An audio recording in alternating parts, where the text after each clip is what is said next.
Welcome, Mindsetters, to another exciting lesson. I've got Haley here with me who's going to be doing grade 11 Maths Lit today. So, Haley, take us through what we're doing today. How's it, Ty?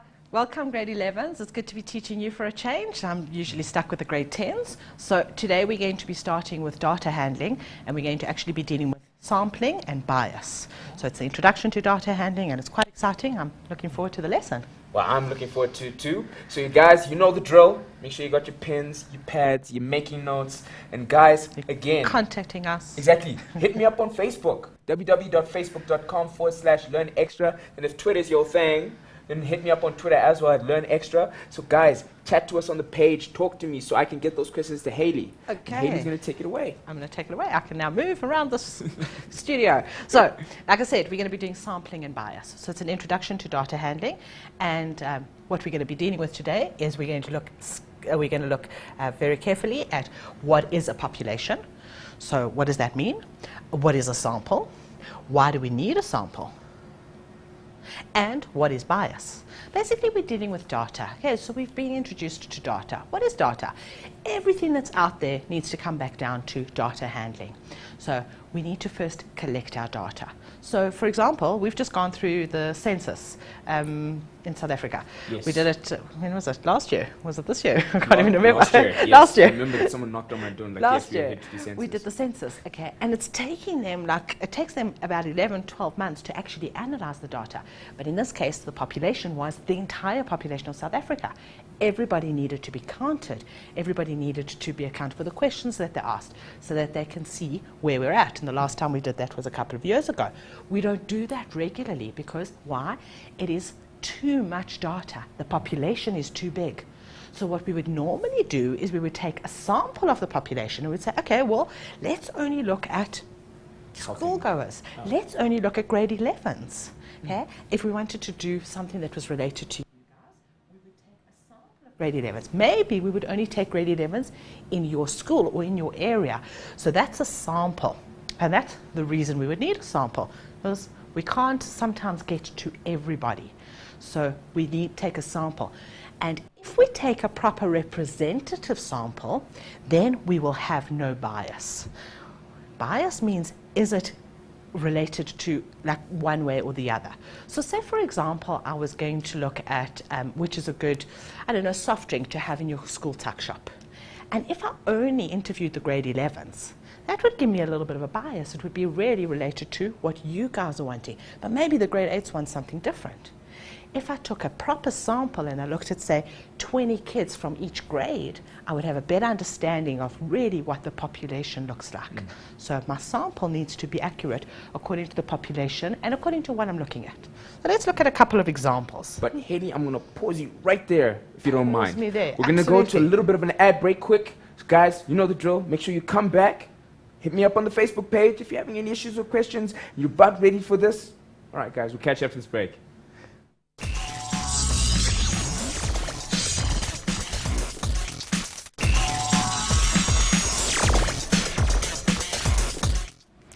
Welcome back, Mindsetters. I hope you enjoyed your little break there, because we're about to get into it seriously now. You know what I'm saying? So, you guys, I hope you're paying attention. We got your pens, your pads, you're making notes, because this is always valuable for exams. And, guys, you know the drill. Hit me up on Facebook, www.facebook.com/learnextra. I'm going to hand over to Haley to do your thing. Welcome back, grade 11s. Okay, let's see. So where were we? We were talking about bias. So you are a researcher for a marketing company that promotes the following list of new products. What target sample would you select for a survey? Now remember, I said to you, you can't survey everybody. It's just too much. So you're going to take a target market to get an unbiased feedback for potential customers. So we want something that's unbiased. We want something that's going to represent the population properly without giving us a bias. So let's look at it. First of all, if we had cold drinks, right, we could look at children, teenagers, young adults, adults over 50, or everyone. Well, who do you think we would actually question about cold drinks? Think about it. Who drinks cold drinks? Well, I think young, I know my kids love cold drinks, to the very old, all love cold drinks. So in this case, I would say, well, let's look at everyone. So we would probably go to a shopping center or to a central place and interview as many people as possible. Remember, when you're interviewing, also you want simple answers. You don't want somebody, because when you stop people and they're busy, you want to kind of say to them, a quick 2-second survey, yes or no. Do you like the cold drink? Taste it. Do you like it? Yes or no. Very simple. Okay, let's talk about sports drink. Now, sports drink, boys under 20, girls under 20, young men, young women, men over 50, women over 50. Well, I'm not quite sure about that one, okay? But sports drink, I'm going to go with boys under 20, I think. They like sports. Girls under 20, probably also sports. Okay, young men, young women, possibly. But I think you're probably going to go for your younger market. You want to introduce a sports drink. So that's when they're actually doing the sports. You know, your sports after school and your cricket and your soccer and whatever sports you do. And that's when you're going to need the sports drink. That's the population that's going to buy the sports drink. Right, what about a health tea? Now, boys under 20, I don't think they're interested in health tea. Girls under 20, not sure either. Young men, doubt it. Young women, I'm going to go with probably. They would be interested in health tea. And now you've got your men and women over 50. They might be interested in health tea, because now all of a sudden when you get to 50, you think, I've got to start looking after myself. So maybe a health tea is a good idea. So those are the people. And can you see that we've got the same categories, but depending on what kind of what product we're looking at, we're going to be discussing it with different people. Okay, let's look about a slimming drink. So what about a slimming drink? Boys under 20, I don't think they care about Our slimming. metabolism's working way too Girls fast for under that. 20, definitely. What did you say about the metabolism? What was Like, that? boys were at rugby training, doing all that stuff, so yeah, slimming Absolutely. drinks, no. Absolutely. The boys don't need slimming drinks. Okay. So they are so active. Girls under 20 are probably interested in a slimming drink. Whether it's healthy for them and wise for them, well, that's another story altogether. But they would be interested. Young men, maybe not really sure about that one. I would definitely say young women. Whoops, I don't know where that disappeared to.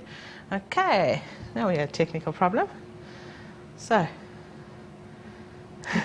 sorry, we've lost that. Right, I found it again. I don't know where that disappeared to. My slimming drinks. So the young woman, we definitely won't. Young woman. Men over 50, maybe. Woman over 50, maybe. I suppose probably woman, yes. I'm going to go with woman. I'm going to go with girls, young women, older women. And I know men that as soon as they stop doing all that sport, and they usually are looking for something quick to lose those beer boops or paunches, Exactly. or what is that, middle-aged spread. The work gained over those rugby matches. Absolutely. Okay. So guys, can you see that bias?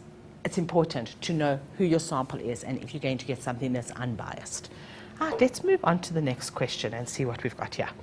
Right, we've got a school counsellor conducts a survey amongst a group of high school students using the following survey slip.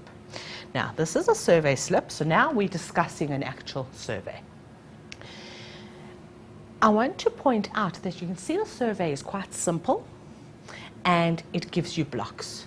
So answer by ticking the correct box. You've got sex, male or female. Your age, are you between 13 and 14, 15 and 16, 17 and 18?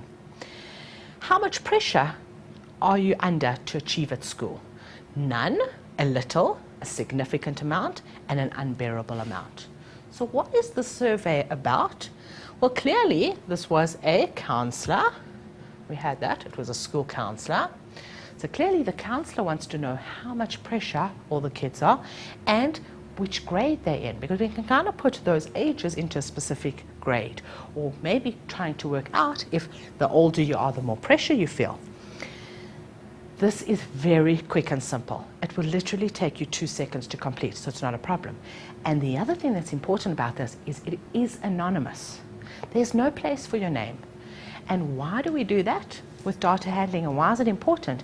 Because if there's no name, you can be 100% honest. So if you're feeling an unbearable amount of pressure, but then you know that if you tell the counsellor this, then she's going to come and she's going to start hounding you and maybe increasing your pressure, even if she's trying to help, you don't want that. So you wouldn't be honest. So the reason it's anonymous is that we get true reflections, true answers. Okay, so That's just of an assessment. Right, assess the survey by giving one advantage and one disadvantage. Right, I think I've just discussed a whole lot of advantages. So, the advantages, it's quick, simple, anonymous. Right, what would be a disadvantage? So maybe we should write these advantages in. And it just said one, so we can just write one. So I'm going to put an advantage is that it's anonymous. Advantage is that it is quick. You know why I wrote quick and not anonymous? Yes. I I had no was like, idea I was how going to to let that one spell roll. that. but yes. I would tell my kids, well, I'm a maths teacher because I can't spell, so we go quick. Right, what's the disadvantage? Disadvantage of the survey. Right. Well, what is the disadvantage? Maybe there's not enough information, because the counsellor is going to come up with the thing, well, how much pressure do they feel, but then doesn't know where the pressure comes from. Is it self-inflicted pressure? Is it pressure from the parents? Is it pressure from the teachers? So there might not be enough information for her to actually use the survey or use it like effectively. So I'm going to go with there's not enough information as a disadvantage. But guys, when you've got a question like this, where you have to give your opinion, just make a decision, give us an answer, and explain the answer. So I've explained it to you in words. So if one of my kids that I was teaching just had to say advantage is quick, I think I would throttle them, okay? But they would tell me that it's quick because it's simple and easy to complete and it wouldn't take a lot of time. Then I would give them the marks. Quick, I'm not so sure about. So what I want, make a decision. There's kind of no right and wrong answer in this situation, which is really nice. So those 2 points are guaranteed 2 marks for you because you have to make a decision and explain. So disadvantage is there's not enough information. Not enough, I think I can smell that, enough info. Okay, so that's what I want you to do always, is make sure that your examiner, your teacher, understands what you are saying.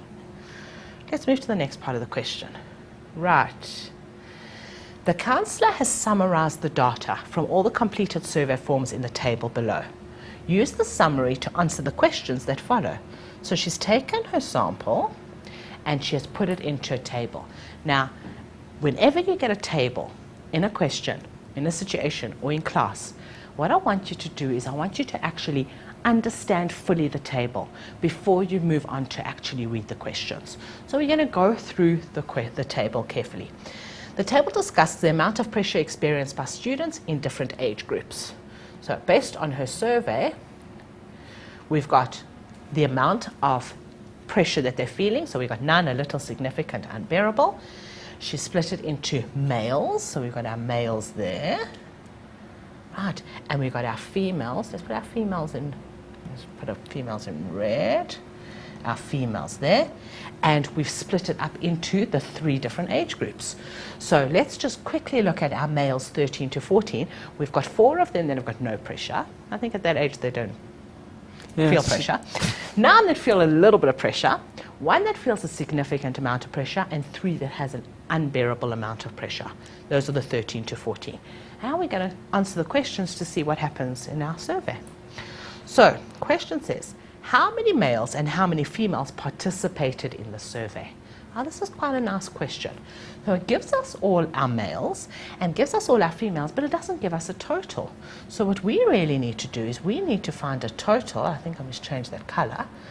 So we need to find a total for all the males. So what I'm going to do quickly is I'm going to just add up each of these columns and then we can add them up together. So the 13 to 14, I'm going to add them up quickly. So we've got 17 there. Okay, and we got 4, 12. Okay, and 3, 4, 5, 6. So those are our males. So in total the males, let's now move a little bit space here. So we've got total for males will be your 17 plus 12 plus 6. We could have done that straight on the calculator, but I always like to show your calculations first. Show how you got the numbers. So it was, I don't remember the first value. Go back to that. It was 17 plus 12 plus 6. 17 plus 12 plus 6. I don't think I needed the calculator really. There are 35 males. But it's always handy just to make sure. Just to make sure. 35 males. Right, and our females, let's go back and answer that. Well, clearly we've got a few more females. We've got 17 there, that's 10, that's 18, and 10, 25. So we've got a few more females that have participated. I would love to go to that co-ed school. The question I need to ask is this a true reflection of the of the population? But we'd like to think so. Because you think some of the boys have put it in their pocket and forgot it somewhere. Absolutely, that sounds more like it. Okay, so we've got females, total females, we just added that up to 60. So let me write that out. Let's use green. So total females. And I'm going to just show that again. It's 17 plus 18 plus 25. And I like your concept that you had earlier where you said to them, just put it into their pockets. Yeah. Because what I found really interesting is the 17 to 18-year-olds. And only 6 males, but they're 25 females. Someone was rushing to rugby practice and the paper fell out. Totally forgot about it. So guys, if your counsellor comes and gives you a survey, then please answer it because the information is important. Right, let's move on to the next part of the question. Right, the counsellor summarised this. Right, the counsellor wrote in his report. So this is what he wrote in his report. But I need to have a sip of water quickly.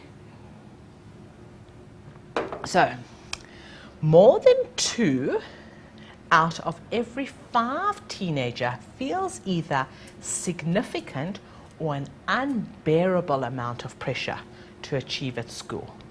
So, show how the counsellor would have come to this conclusion from the sample he surveyed. So we're looking at significant and unbearable amount. And he's saying more than 2 out of every 5 teenagers. Now, when he discusses the word teenagers, we now have not split them into male and female. We're talking about teenagers. So if I'm looking at the amount of pressure, I'm going to have to add that up to get a total here. So I need my total there. So let's quickly add that up. So I've got 18 that felt no pressure. I've got, and there's going to need a calculator here. Let's try this. 10, 20, 24, 33. Okay, and then I've got 4, 5, 8, 14, 22. And then finally 7, 9, 11, 15, 22. Does that add up correctly? 11. Right. So those are the totals that we have. I'm just going to double check that that actually adds up. So I had, just to make sure that I had the same number as I had earlier, plus 33 plus 22 plus 22, and I 95. And I had 60 females and 35 males. So clearly I must have added that correctly. Right. Now he's saying that 2 out of every 5. So let's get our total for that. So our total, well, is, okay, let's find some space here. Okay, the total number that we had, oh, that's not working, was 95. So we had 95 teenagers. Of those, we had 22 that felt a significant amount of pressure, and we had 22 that found an unbearable amount of pressure. So in total, we had 44. 44 that had pressure. And that is out of the total of 95. So what I'm going to look at is I'm going to look at that as a fraction. My calculator. If I've got 44 felt pressure divided by 95, and I get an answer of 0.46. Now, if I look at 2 out of 5, what was 2 if I had 2 divided by 5 is 40%. So it is 0.4. So let's compare this now. We have, and I'm going to compare it as a percentage. 2 out of 5, oops, right, 2 out of 5 was actually 40%. So if I times it by 100, I would get, let's times it by 100, get as a percentage. If I take my 44 out of 95 and times that by 100, And why am I converting to percentage? Because it's easier for me to compare percentages. And I said that that was 44, let's do that again on the calculator, 44 divided by 95 and times by 100 was 46%. I don't need the decimals, so this was 46%. It is higher than the 2 out of 5. So what did the councillor say? He said more than 2 out of every 5 teenagers feel either significant or unbearable amount of pressure. And now we know where he got that number from. So why did he say 2 out of 5? Probably because it's simpler to say 2 out of 5. But it actually would have been nice to say that 46% of the teenagers feel pressure. I think that would have been more of an impact to his survey. What do you think? I think so as well. So I think it would have been more of a survey, but he said more than 2 out of 5, and we've got it. So we've worked out how the councillor would have come to this conclusion. The sample he surveyed, we now know how he came to the council, and I think maybe we should take a bit of a break. Yes, I think so too. Because after that, I'm just like, I'm a bit worried about these kids at the school. 46% of pressure. Exactly. But guys, you know the drill.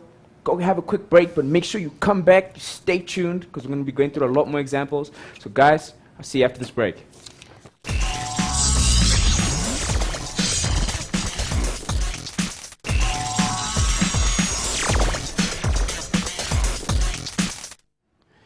Welcome back, Mindsetters, to this dope lesson. I hope that's okay with my producer as I said dope, but yes. Oh, here's another exciting lesson. So guys, make sure you know the drill. If you're having any issues, if you're lost anywhere, hit us up on the page. The page is a bit quiet, so guys, it's up to you to get the page buzzing.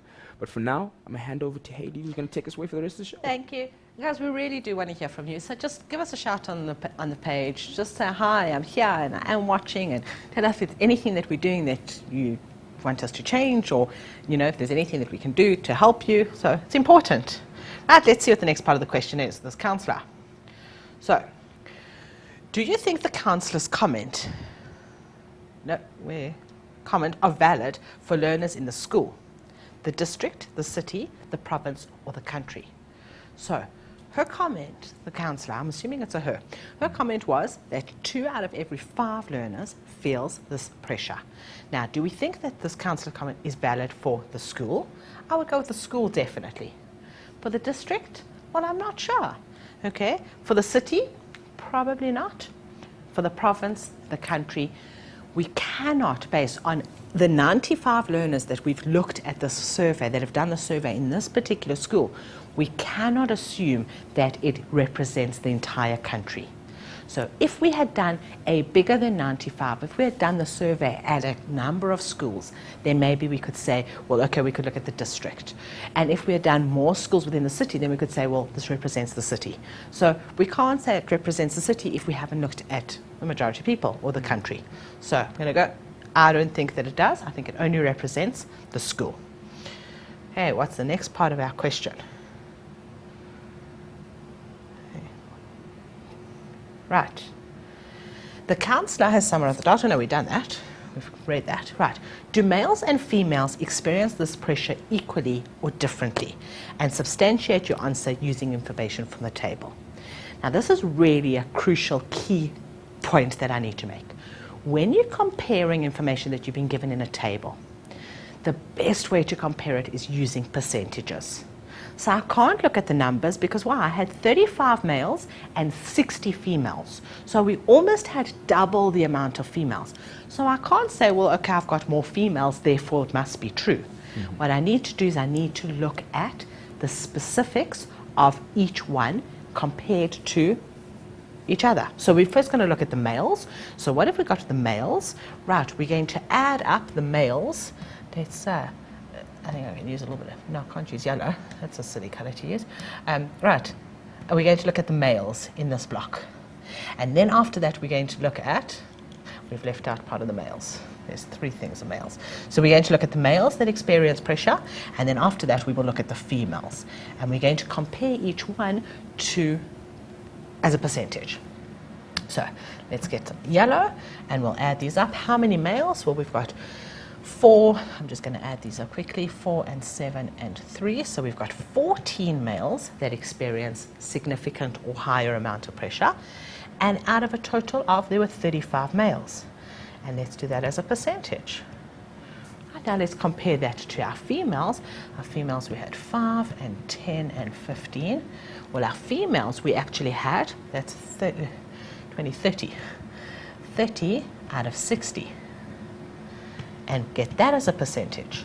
So then when I've got them as a percentage, I can compare both. So let's do the males first. We had 14 divided by 35 and times by 100. So what do we see? 40% of our males felt the pressure. There's our colours. So we've got 40% males compared to, and I don't think I need a calculator for that, to the 50% females. So now the question is, do males and females experience this pressure equally or differently? And substantiate your answer. Now that we've done the calculations and we've got them both as a percentage, we can compare them. Now I think 10% is quite a significant amount. So I would say the females feel more pressure because 50% of them feel a pressure, whereas the males, it's only 40%. But you must use the numbers to actually draw out your conclusion, to actually help you reach the conclusion. So that's what they mean by substantiate your answer. Now we've done that, let's move on to the next part of the question. Right, we've still got our counsellor, she's done the survey, right. The counsellor illustrated the following graph in his report. Oh, and I was talking about her, and it's a him. Well, we know his now. report. So when we've got a table, we've got a graph, we need to read it first. So this is the percentage of participants in the school survey. The females, 63.16%, and males, 36.84%. So these are the percentage of who participated in the survey. What impression does the graph create about the number of males and females participating? Now, he's given us the numbers. Okay? So we can see that far less males participated than females. But in actual fact, with his graph, the way he's drawn his graph, it looks like way more females actually participated than the males.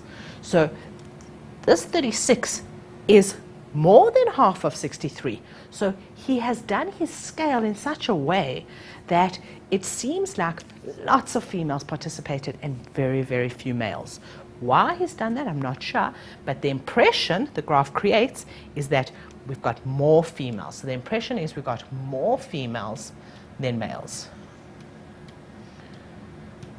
Or that guys are just really forgetful and they've lost the pages. But that, possibly that was, maybe he was going and taking it to like the principal and going to say to him, well, look at this, the boys really didn't want to participate. But in actual fact, we had 36%, which is not the end of the world. It's like a third of the boys participated.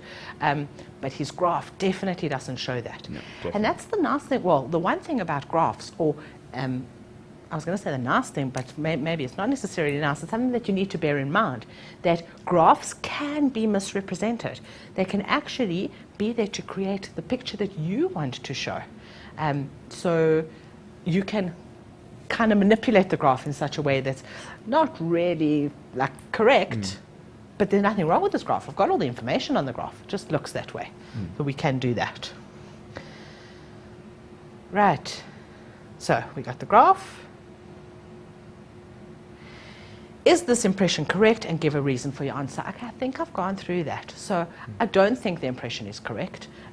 There were about half the males, a third of the males participated. I don't think there were that many more females, so I don't think that his graph is correct. And I've done all those. I'm not going to write it out for you today, right now, but I've discussed them all with you. So I hope that you bear that in mind. Let's move on to the next question. We're still with our survey. What has the counsellor done in developing the graph to create this impression? Okay, well, he's manipulated the axes. Right. Now what he's done is the counsellor has summarised the data in a different way in the table below. What he does is percentage of students in different age groups experiencing pressure. So he's now broken it down differently. So he said, well, okay, the males, 13 to 14%, 65% feel none and little pressure, whereas 35% feel a significant and unbearable amount of pressure. So we're going to refer to the earlier table to show that the value of x and y are both 50%. So those two need to be 50%. So what we need to do is go back to that graph that we had on the page before and see what those numbers were. No, it wasn't that page.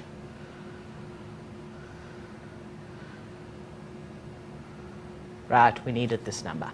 So we were dealing with, right, let me go just check my notes. We were dealing with can't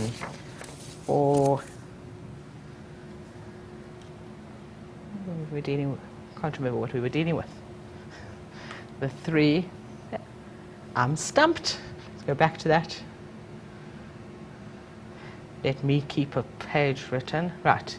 So we've got the 17 to 18-year-old females. 17, 18 females. Right. We wanted that number and that number. We were dealing with 6. We had 6 as our total. We had 3 in there and 3 in there. So if I go to my table, just want to double check that that table's correct. We had, nobody had none. We had 3 with a little, and then we had 1 with significant and 2 with amount. So how do we get that 50%? Clearly it's just our 3 out of 6. Oops. No. I actually think that we're on the wrong question. 3 out of 6. Oh, there we are. So it's 3 out of 6 times by 100. And that's how we got our 50%. And it was our 50% for both of them, because they were both 3 out of 6. So that's perfect. Okay, let's move on to the next part of his question, which I think I've now written on. So let's delete that. Right, the next thing that he says is he summarized the data, so we know that that is 50%. We've just calculated that before. By comparing the responses from the females according to the age describe the trend in the data by rewriting the sentence, making the best choices from the words in the brackets. So we want to know whether older or younger girls are more likely to experience significant or an unbearable amount of pressure than the older or younger girls, and justify your claim. So first, let's look at our answers. Right, we're looking at significant and unbearable amount. Our older girls have a higher percentage than our younger girls. So clearly we've got, our sentence is going to say that older girls are more likely to experience, so let's cross that out. Older girls are more likely to experience significant or unbearable amount of pressure than younger girls. Justify your claim. And how are we going to justify our claim? Well, our 17 to 18-year-olds, 60% of them experience a significant amount of pressure or an unbearable amount of pressure, compared to our 13 to 14-year-olds, where there's only a 29%. So whenever it asks you to justify or signify, then I want you to use the numbers. So there you go, we use the numbers, and I think we got that spot on. So let's see what our next, right, we're on our next question. Okay, so Thando conducted a survey amongst learners at King's High School using a survey questionnaire. We've got time to do Thando, hey? Thando has created the survey, so now we're going to, by completing the survey slip below, show how Patience would complete it. But before I go on and read what Patience is doing, what I want to do is go through this questionnaire that Thando created. And let's see how user-friendly her questionnaire is. Right. We're looking at the influenza survey for 2009. It's actually nice to have a topic of the survey. It was nice so that people know what they're doing and why they're doing it. So she's gathering information about the influenza survey 2009. Right. Gender, male or female. It does not show whether we must tick it or we mustn't. I think she left out the blocks. We've got our ages, very similar ages to what we were dealing with in the last survey, 13 to 14, 15 to 16, 17 to 19. Did you get influenza during the winter term? That was from April to September. Was this confirmed as H1N1 or the swine flu, or was it seasonal flu? So we've got H1N1 and a seasonal flu. How sick were you? Mildly ill, very ill, were you hospitalized? How many days were you absent from school? Was it 1 to 2 days, 3 to 4 days, 5 to 7 days, or more than 7 days? So clearly she's looking at how healthy her colleagues are. True. So I think that that's what she's looking at. Right, let's go back to the question and see if patients would complete this. So completing the survey slip below, show how patients would complete the survey form. She's a 16-year-old girl. So we are going to fill this in. She is female. So I'm going to cross it. She is 16 years old, so 15 to 16.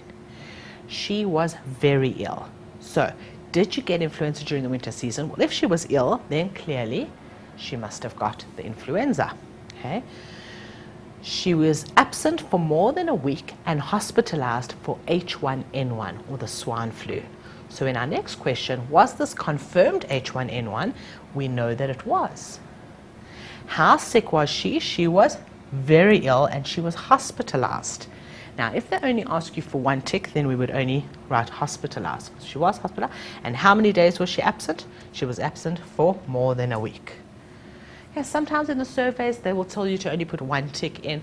And this didn't really give us an explanation, but normally it is one tick. Normally they only want one tick. So we've completed that for patients. So let's move on to the next part of our survey. Right. Thando then summarized her data from all the completed questionnaires in the table below. We're going to use the summary to answer the questions that follow. So let's look at our summary. What she has done is she has given us some totals. So she's looked at males and females separately with no flu. For that age, there were 4, 9. There were none in that age group that had no flu. Females, and she carried on doing for absent for how many days? Why is there no absent for how many days for no flu? Because if you were absent and you didn't have flu, then you clearly were not absent because you were sick. Now you're just skipping But school. rather than you were sick. That was what I was going to say. So she didn't need to include it, okay? Because clearly if you didn't have the flu, then you should have been at school. Right, so we got all the information and let's see what kind of questions we have. How many males and females of all ages participated in the survey? Well, that's great. Nice question. Okay. How many males and how many females? And they've added them up for us, or Thando has. So all we need to do is we need to say, well, okay, our males are basically the total here. So these are my males. So I'm looking at those three totals. 23 29, 20. plus 29 plus 20. And how many do we get that in total? I'm going to use a calculator. Mine's gone very... Right. So we had 23 plus 29 plus 20, and we get 72 males. Great stuff. So 72 males participated, and females. Now I like to show the working. I like the teacher to know that I know exactly what I'm doing rather than just putting an answer. And the other reason I'll give the working, 34 plus 33 plus 31, is that if I show the working and then I somehow make a mistake when I enter it on the calculator, I'm going to still get a method mark for showing the working. So it's really important. So I don't know if we need a calculator for this, so that's 98. Okay, so 30, 30, 30, 90, 98. Should we just double check it? It's been a long session. 34 plus 33 That's plus always 31. a good exam technique. Make sure you check. Always a good exam technique. In fact, I always say to my kids, you've got the calculator. Use the calculator. You know, even if you have to do something simple like, say, 500 Rand times 2, you've got the calculator, use it. Because especially when we're in an exam situation, we kind of tend to panic. So what we know is a simple addition sometimes doesn't work. And it as throws you simply off, so it just gives you peace of mind. Totally, it does give you peace of mind. So use the calculator, listen to Ty, use the calculator, and contact us. Come on, guys, let's hear you on the Facebook page. Exactly. We're just going to assume everyone's got this.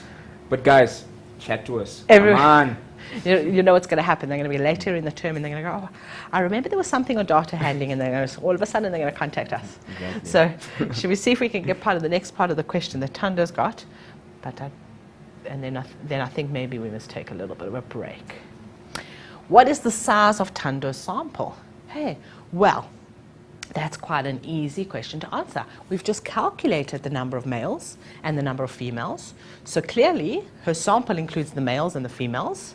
And therefore, our sample was the males, which was 72. Oops, there's my pen. 72. And the females was 98. And in total, she had 170 learners. So that was her sample. I'm thinking I might need to use the calculator for that, but I think I got that one. Add the 2 makes it 100, and then just plus the 70. Ty, I think we should take a little bit of a break. What do you think? I agree with you. So guys, you know the drill, and I keep saying this drill. Mindsetters, make sure you get to the page, chat to us if you're lost anywhere, if you're having any issues. Even if you're okay and you figured it out, join in with us and just post up on the page anyway. The point is, the notes are there for you. This is like a giant crib note for you guys. And whenever you guys are lost in, you can just go and check the comments and stuff. So guys, make sure you're chatting on the page, but we'll see you after this break.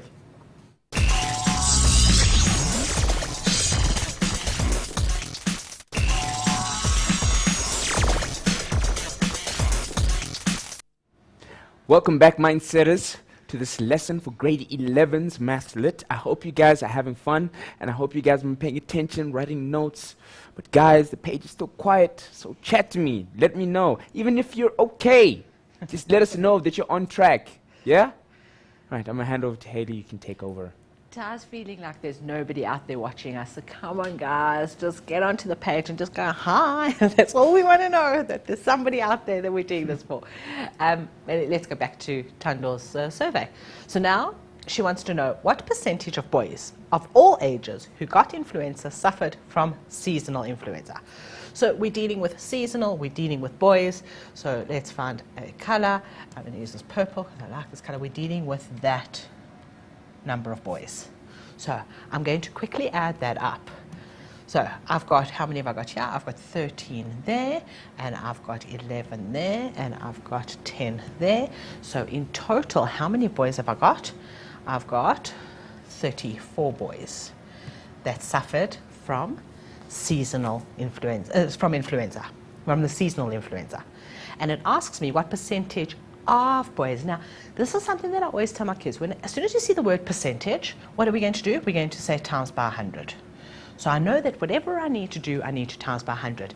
And I'm looking at the of the boys of all ages. Now, the boys of all ages, we know, we worked that out earlier. We had 72 boys of all ages suffered from the flu. So now that we've got our calculation, we've pulled our numbers out. Let's just do this on the calculator. So we've got, and you can use your fraction button. We've got 34 out of 72 times by 100. So we see that our total is 47.22%. So let's write that in. 40, can't remember what it was. 47.22. I was going to say 42.77. 47.22%. Okay. They asked us for the percentage. They didn't specify whether we needed one decimal place, no decimal places. In that case, always your safest bet is to go to 2 decimal places, because that's what will tell you at the beginning of all your exams. So we got 47%. Let's move on to the next part of the question. Okay. Tanda wrote in a report, 2/3 of teenagers affected by H1N1 were absent for a period of more than 4 days. Show how she came to this conclusion. So we're now dealing with the ones of the H1, 2/3 of the teenagers affected by this. So we're now dealing with these affected teenagers. And again, she's dealing with teenagers, so we need all the teenagers, both male and female. And we're looking for the ones that were absent for more than 4 days, which means it's 5 days and longer. So we actually want that value here out of the total number of people that are absent. So we're going to quickly add this up. So see how she got to her total. Okay, I'm going to not quickly add it up. I'm going to tell you what the answer was. There were 45 teenagers that were sick for more than 3 days. And there were in total 67 teenagers that were affected. So if I added these all up, I've got 45 that were absent for more than 4 days, and out of 60, and we're looking at 2/3. So how did she get 2/3? Well, if I look at 45 out of 67, I'm going to look at it as a percentage. Well, first what I'm going to do is I'm going to try, if I put 45 divided by 67, I'm going to see that I still get the same fraction. So it's not 2/3. But if I look at it as a percentage, it's 0.67. Now, do I know, so as a percentage, this is 67%. And 2/3 as a percentage, 2/3 as a percentage is also 67% if I round it off. So that is how she got that information. So whenever we get something silly, like a question that kind of gives you something like this, go back to percentage because you know your percentages. So 2/3 of teenagers affected by H1N1 were absent for a period of more than 4 days. That's how she came to the conclusion. So as long as you show us the maths, we'll understand what it is that you did. Let me just quickly see. Right. Were girls and boys equally affected by influenza, the H1N1? Using the information from the table, explain your answer. When we're dealing with a question like this, when we need to compare males and females, I think I'm running out of time and I don't have enough time to show you the calculations, but take it down to a percentage. So work out the female's percentage, work out the male percentage, and then compare the two. And then you can say whether the girls or the boys were equally affected by the H1N1. So remember that whenever you're comparing values, data handling, especially when you've got lots of tables with lots and lots of numbers, you need to take it to a percentage. Make it I easy for can't yourself. stress that enough. Make it easy. You know, we can't deal with numbers. There were different amount of numbers that started. So percentage, I can compare because it brings it down to both of them out of 100. So I'm going to end off right now. I think with the grade 11s, I think they're coming to the end of our session. So Yes. So guys, I hope that was as informative for you as it was for me. I'm not trying to be catching any colds this winter. Just Hope from not. the survey itself. So yes, guys, I hope you guys had fun. Guys, make sure you keep chatting on the page. But guys, for now, we'll see you next time. Peace.